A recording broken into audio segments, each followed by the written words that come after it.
Assalamualaikum warahmatullahi wabarakatuh. Salam sejahtera bagi kita semua.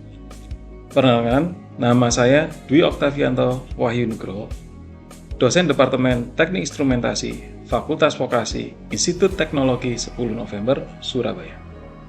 Pada kesempatan kali ini, saya ingin menjelaskan terkait dengan salah satu mata kuliah yang saya ampu, yaitu algoritma dan pemrograman.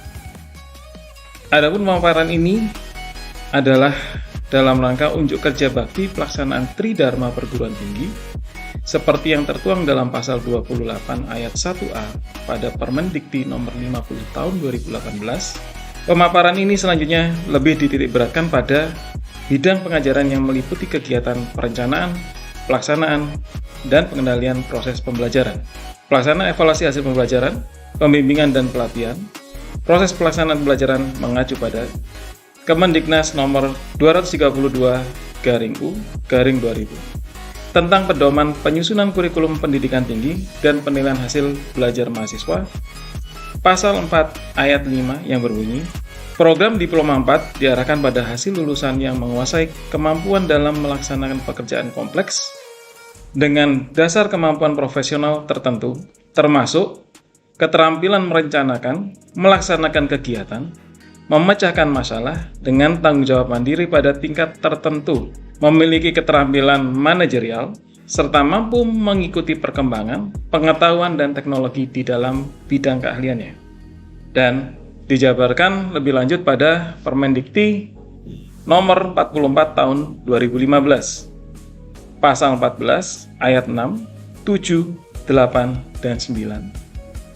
Yang menitikberatkan pelaksanaan pembelajaran wajib disertai kegiatan penelitian atau pengabdian kepada masyarakat di bawah bimbingan dosen dalam rangka pengembangan sikap, pengetahuan, keterampilan, dan pengalaman otentik, serta memanfaatkan ilmu pengetahuan dan teknologi untuk memajukan kesejahteraan masyarakat dan mencerdaskan kehidupan bangsa guna meningkatkan kesejahteraan masyarakat dan daya saing bangsa. Diperkuat dalam pasal 17 ayat 4 yang menjelaskan bentuk penelitian atau pengabdian kepada masyarakat memiliki bobot per SKS sebesar 170 menit per minggu per semester. Dengan mengingat dan menimbang beberapa pasal tersebut, dalam mendistribusikan mata kuliah ini, saya menggunakan pendekatan SKK AIDS DIA atau Sketch Daya, yang merupakan singkatan dari Student Center Kontekstual Kolaboratif, Integratif, Efektif, Tematik, Scientific, Delivery, Interaction, dan Assessment.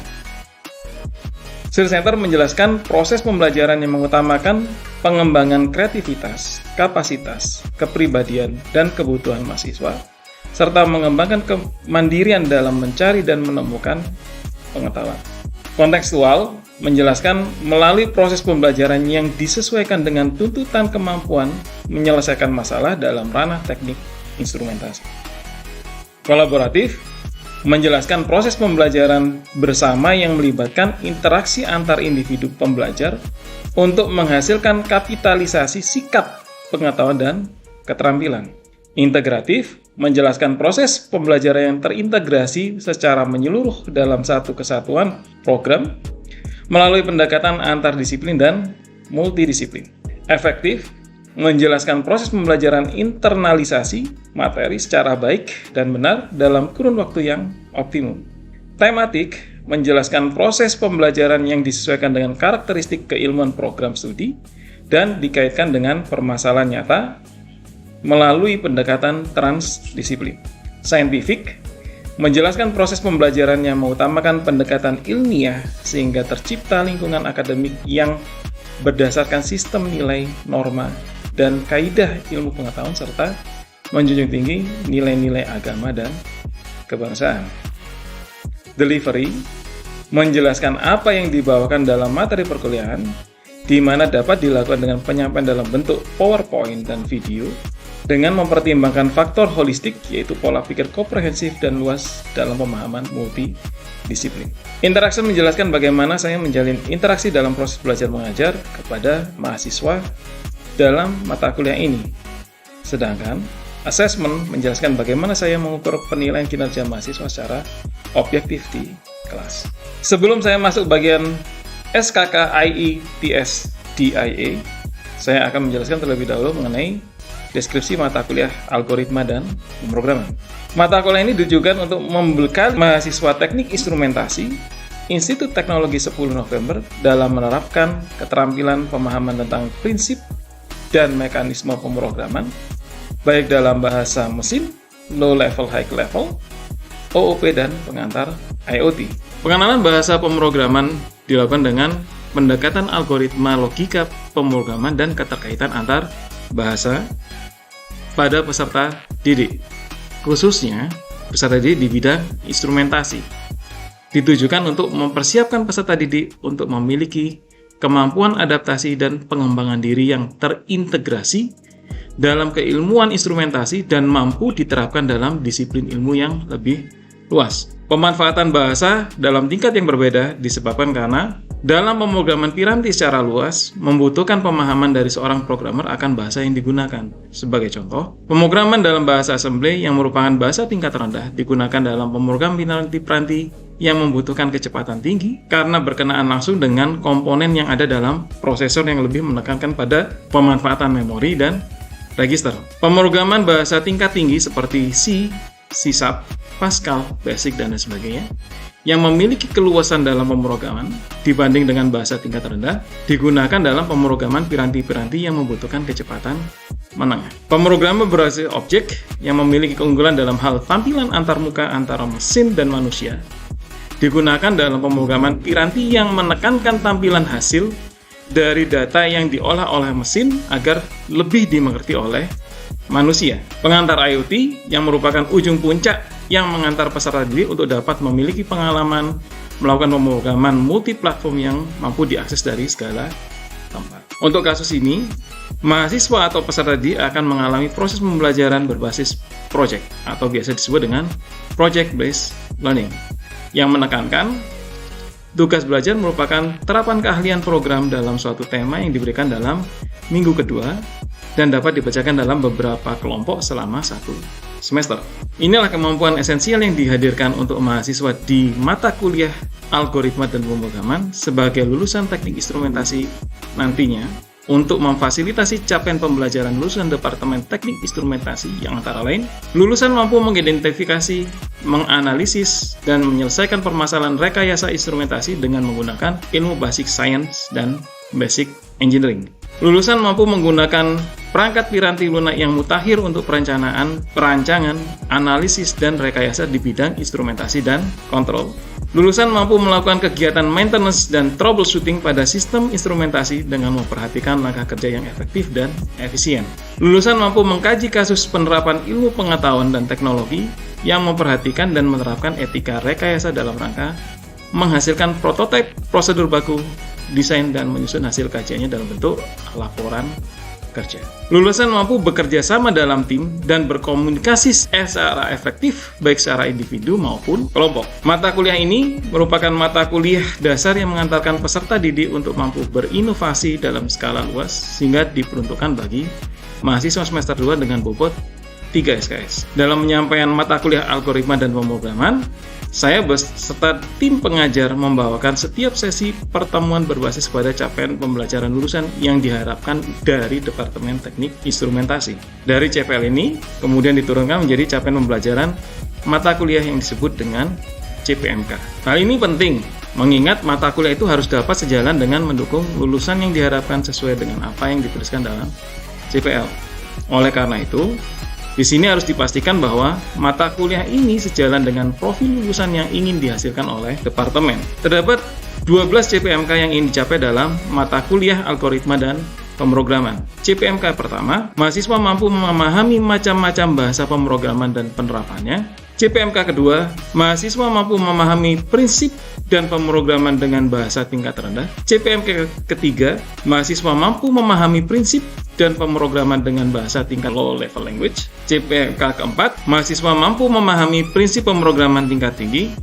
CPMK kelima, mahasiswa mampu memahami operasi dalam bahasa tingkat tinggi. CPMK keenam, mahasiswa mampu menjelaskan prinsip pemrograman array, string, dan pointer dalam bahasa tingkat tinggi. CPMK ke-7, mahasiswa mampu memahami pemrograman berbasis objek. CPMK ke-8, mahasiswa mampu memahami prinsip pemrograman berbasis objek. CPMK ke-9, mahasiswa mampu memahami terapan pemrograman berbasis objek. CPMK ke-10, mahasiswa mampu memahami prinsip pemrograman database. CPMK 11, mahasiswa mampu memahami prinsip pemrograman Android Studio. CPMK ke-12, mahasiswa mampu memahami prinsip pemrograman multi-platform. Dari ke-12 CPMK ini kami membagi menjadi 12 pertemuan, tidak termasuk dengan kuis ETS dan EAS. Penyampaian RPS ini kami laksanakan pada pekan pertama pengajaran.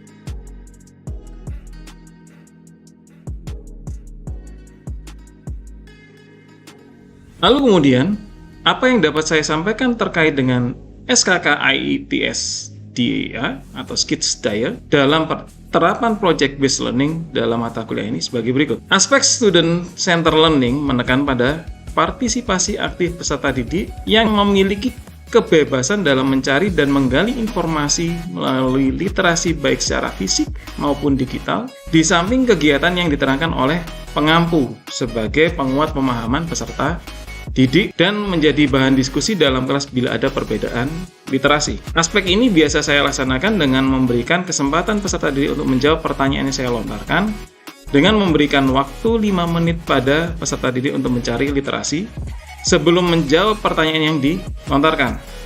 Selanjutnya, saya mencatat poin-poin jawaban yang didapat dari peserta didik untuk diambil kesimpulan atau sebelum saya berikan jawaban sebenarnya dari pertanyaan yang saya lontarkan. Adapun aspek ini digambarkan dalam video berikut.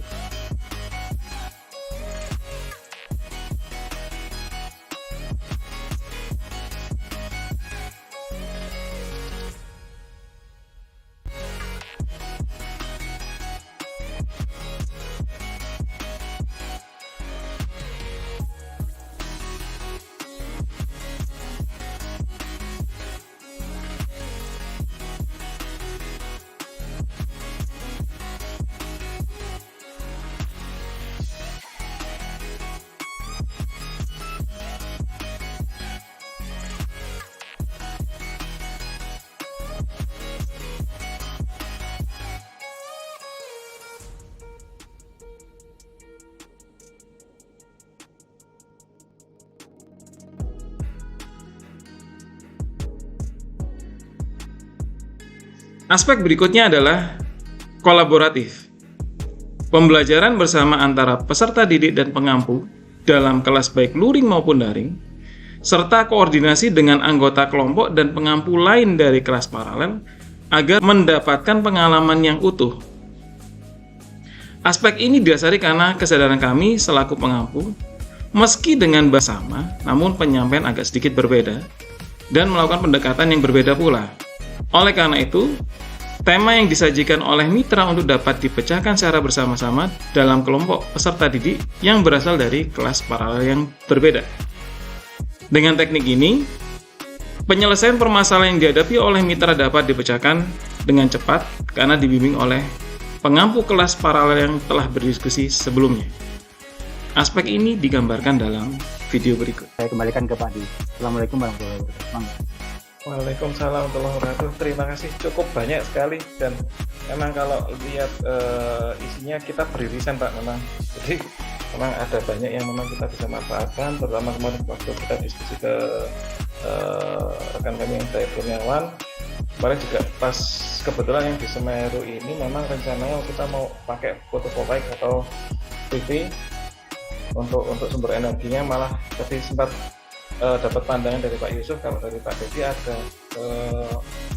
magnetik, penelitian tentang magnetik yang dimana mungkin lahar-lahar itu bisa kita manfaatkan sebagai sumber energi mungkin, karena memang kalau dari lahar sendiri, lahar dingin sampai kemarin waktu kita belajar itu lahar dingin sampai 200 derajat kurang lebihnya. Sehingga kemarin sempat kami diskusi dengan PVMBG, kemungkinan terakhir itu pola sensor yang kita pasang ya sensor bunuh diri, sehingga begitu dia terdeteksi ya nanti harus diganti lagi, mungkin seperti itu.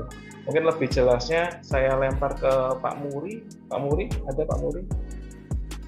Ini Pak Muri ini selaku ketua dari divisi kami, Pak, inovasi dan inkubator dan inovasi teknologi. Iya, terima kasih. Aspek kontekstual ditekankan untuk membuat mata kuliah ini terstruktur. Adapun buku ajar yang saya gunakan dalam hal ini antara lain Prestiliano Jason 2005 dengan judul Strategi Bahasa Assembly, penerbit Gava Media, Yogyakarta. Situs https://www.techbrown.com /install assembler IDE Windows 10. Abdul Qadir tahun 2015 dengan judul Zero to Pro C, penerbit Andi, Yogyakarta. Abdul Qadir 2013 dengan judul Zero to Pro Delphi, Andi, Yogyakarta. Nazruddin Safaat 2018 Android pemrograman aplikasi mobile berbasis Android, penerbit Informatika, Bandung. Nazruddin Safaat 2015 Rancang bangun aplikasi multiplatform, penerbit Informatika, Bandung. Aspek integratif dilakukan dengan pemberian tema tugas besar dengan menekankan permasalahan yang dibutuhkan keilmuan antar disiplin dan multidisiplin yang melatih peserta didik dalam proses merancang, merealisasikan, dan melaporkan hasil pekerjaan dalam format laporan terstandar. Aspek efektif dilaksanakan dengan fleksibilitas penyampaian pembelajaran yang mempertimbangkan pada kemampuan peserta didik secara keseluruhan dengan menggunakan berbagai metode untuk mencapai tujuan tugas akhir dalam waktu 1 semester. Aspek tematik merupakan penjabaran permasalahan yang terjadi dalam lapangan untuk dapat dipecahkan dalam waktu 1 semester dan dilaksanakan dalam kelompok yang dibentuk dari kelas paralel. Adapun permasalahan yang dipecahkan diutarakan oleh mitra pengampu dan peserta didik memiliki kebebasan memilih tema permasalahan yang disampaikan oleh mitra untuk ditemukan satu solusinya. Aspek saintifik menekankan pada kebebasan peserta didik dalam mencari jurnal atau literasi lain yang mendukung pemecahan permasalahan dengan pendampingan dari pengampu. Gambaran dari aspek integratif, efektif, tematik, dan saintifik selanjutnya digambarkan dalam video mitra sebagai berikut. Oke, terima kasih Pak Dadang atas kehadirannya. Mungkin bisa memaparkan apa sih tema-tema yang bisa kami angkat di mata kuliah. Ya, terkait dengan itu mengawalinya, ini sebagaimana kajian risiko bencana Provinsi Jawa Timur tahun 2022, tahun 2026 ada 14 jenis potensi bencana yang ada di Provinsi Jawa Timur, ya, mulai dari banjir bandang sampai dengan pandemi COVID-19. Bahkan butuh dukungan gitu ya, butuh dukungan teknologi, butuh dukungan pengetahuan agar kita bisa meminimalisir dampak yang ditimbulkan akibat bencana. Nah, salah satunya kalau yang memang ada kaitannya dengan teknologi yaitu early warning system, ya. Itu balik ke sana dulu. Sebelum saya menjelaskan apa yang saya deliver dalam mata kuliah ini, untuk mempermudah penyampaian apa yang di-deliver, kami membagi menjadi 4 bagian besar. Bagian pertama yaitu pembekalan pemrograman bahasa tingkat rendah atau assembly. Bagian kedua, pemrograman bahasa tingkat tinggi. Bagian ketiga, pemrograman berbasis objek. Dan bagian keempat, pemrograman multi-platform. Itulah aspek delivery yang saya sampaikan di dalam kelas terkait mata kuliah algoritma dan pemrograman. Sekarang, kita akan membahas bagaimana saya berinteraksi pada mahasiswa dalam mata kuliah ini agar proses belajar mengajar dapat dilaksanakan dengan baik. Secara prinsip, interaksi yang saya gunakan untuk berhubungan dengan mahasiswa adalah metode yang mengedepankan partisipasi aktif mahasiswa dalam proses pembelajaran atau disebut Student Learning Center. Adapun beberapa teknik interaksi yang saya gunakan dalam proses belajar mengajar antara lain kuliah interaktif dengan cara memaparkan materi dengan menyisipkan pertanyaan pemicu untuk melatih mahasiswa berpikir dan menyampaikan pendapatnya. Kemudian, group discussion yaitu membagi mahasiswa berdiskusi berkelompok terkait dengan case problem tertentu untuk ditemukan solusinya. Berikutnya, project based learning di mana mahasiswa diberikan tugas besar berbasis tema untuk dapat dipecahkan dengan menggunakan keilmuan yang didapat dalam mata kuliah algoritma dan pemrograman. Adapun platform teknologi yang saya gunakan selama proses belajar mengajar adalah MyITS Classroom yang disediakan oleh ITS, di mana pada platform tersebut dosen dapat upload materi dan mahasiswa dapat melakukan submit tugas.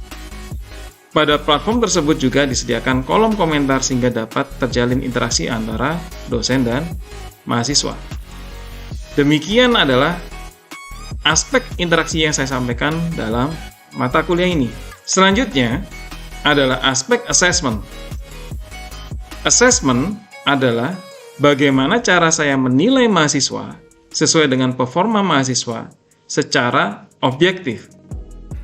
Untuk bagian assessment ini, sebelum perkuliahan dimulai saya sudah menyampaikan kepada mahasiswa mengenai poin-poin apa saja yang akan dinilai selama perkuliahan berlangsung. Poin-poin assessment termasuk dalam rencana assessment dan evaluasi yang sudah diupload pada MyITS Classroom. Selain itu, assessment mahasiswa juga didasarkan dengan CPMK yang ingin dicapai dalam mata kuliah. Sehingga, mata kuliah ini memiliki metode evaluasi yang berbeda-beda disesuaikan dengan CPMK yang ingin ditanamkan pada mahasiswa. Sebagai contoh, saya lampirkan bentuk asesmen yang saya lakukan di mata kuliah algoritma dan pemrograman disertai dengan hubungan CPL, CPMK, dan bobot penilaian.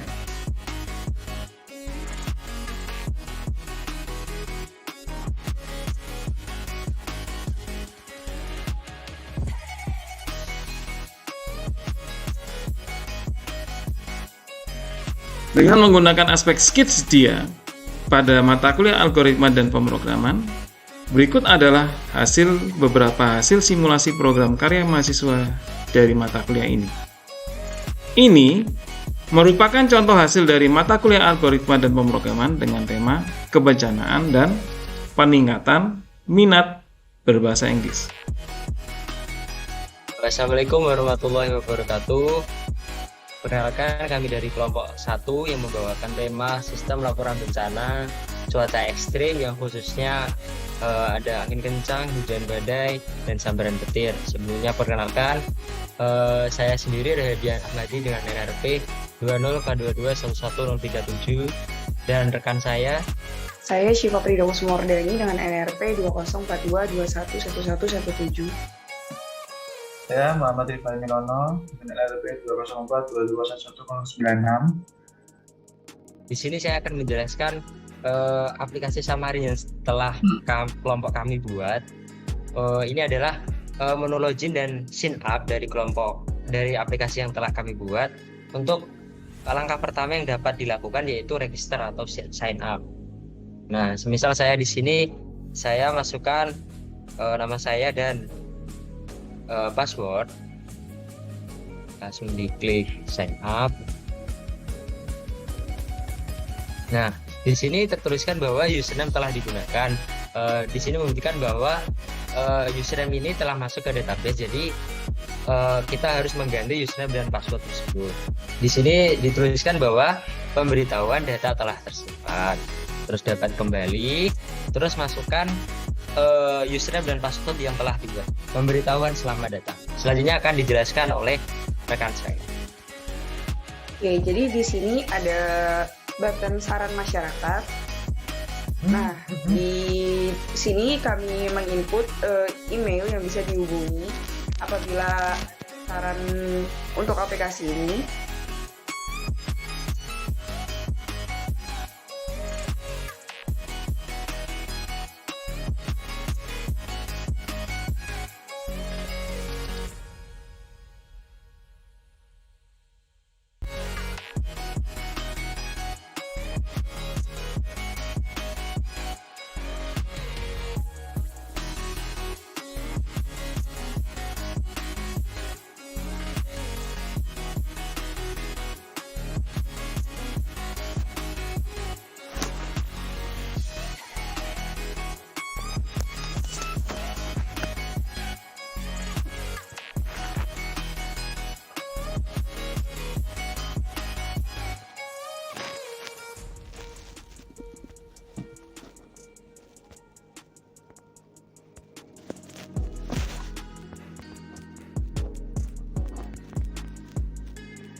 Demikian 10 aspek yang sudah saya sampaikan terkait mata kuliah algoritma dan pemrograman.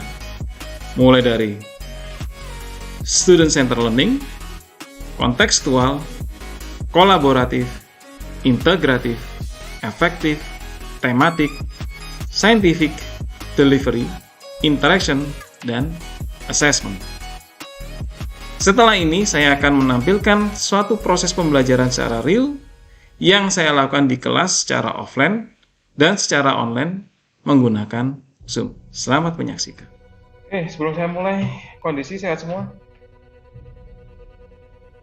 Oh iya Pak, menyampaikan izin untuk 2 orang, ada yang sakit Pak, satunya mengantarkan ke rumah sakit. Oh gitu. Ada yang positif, harusnya tetap melakukan pemantauan kesehatan ya. Karena virus ini juga unik virusnya. Jadi seolah-olah dia menunggu sampai imunnya itu drop, baru nanti dia berkembang secara cepat. Jadi kalau pas Anda tiba-tiba kontak, misalnya hari ini kontak dengan yang positif, Anda pada waktu tes siangnya atau malamnya itu nggak akan terdeteksi. Tadi 2 anak yang izin sakit itu isinya izin ya Pak? Ya, suratnya dilampirkan ya. Ya, makasih Pak.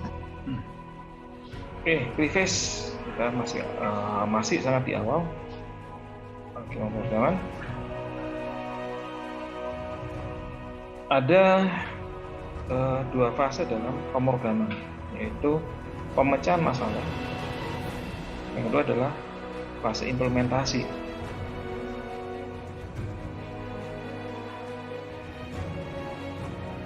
Nah, kalau pemecahan masalah berarti ada satu tahapan urutan yang nanti yang bertujuan memecahkan masalah tadi. Contoh tadi saya ingin hidup sehat, maka urutannya begitu saya bangun, saya sholat, saya minum air putih, kemudian saya olahraga, setelah olahraga saya mandi. Karena saya ingin sehat. Permasalahannya kan itu. Maka ada sequence yang harus dilakukan.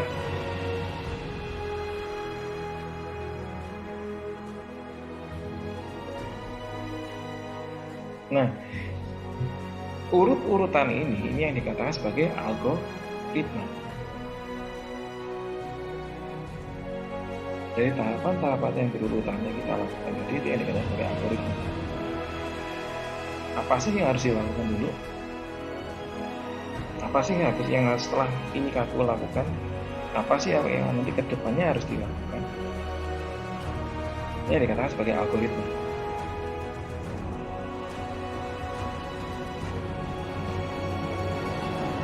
Setelah algoritma kita dapatkan, atau urut-urutan kita dapatkan, maka tahap selanjutnya adalah implementasi. Bagaimana sih membuat supaya algoritma kita ini bisa berjalan? Maka kita butuh bahasa pemrograman. Demikian PDD UKAP PPT saya di bidang pengajaran. Semoga apa yang disampaikan pada kesempatan kali ini dapat bermanfaat dan sampai jumpa di kesempatan berikutnya. Wassalamualaikum warahmatullahi wabarakatuh.